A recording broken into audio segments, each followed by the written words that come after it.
Hi friends, it's me Afsal Ahmed. 2% lemon juice போடலாம் அப்படின்னு plan பண்ணுவாங்க. லெமன் ஜூஸ் போட என்ன வேணும்? லெமன் வேணும், வாட்டர் வேணும், சுகர் வேணும், சால்ட் வேணும். இந்த 4 தான் கண்டென்ட். 2 பேருமே என்ன பண்ணுவாங்கன்னா ஜூஸ் போடுறாங்க. ஆனால் ஒருத்தர் போடுற ஜூஸ் பார்த்திங்க அப்படின்னா எக்ஸலண்ட்டாக இருக்குது, ரொம்ப டெலிஷியஸாக இருக்குது, டேஸ்ட்டாக இருக்குது. இன்னொரு பர்சன் போடுறது ஓகேவாக இருக்குது. என்ன ரீசன்? ஒரே தண்ணி, ஒரே லெமன், வாட்டர் எல்லாமே சிம்லர், ஆனால் டேஸ்ட் மட்டும் ரொம்ப டிஃபர் ஆகுது. என்ன ரீசன் அப்படின்னா, ஒரு பர்சன் போடுறது ரொம்ப டெடிகேட்டிவாக இன்வால்மெண்ட்டோட அந்த வேலையை செய்கிறாரு.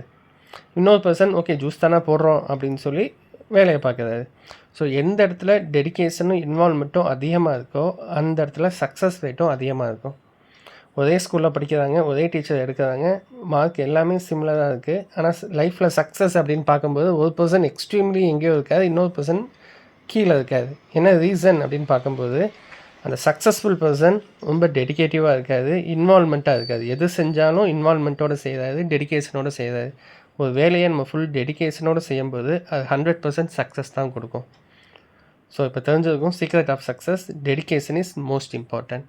கண்டென்ட் பிடிச்சிருந்துச்சு அப்படின்னா kindly share with your friends and subscribe our channel. Thank you friends, thanks for வாட்சிங்.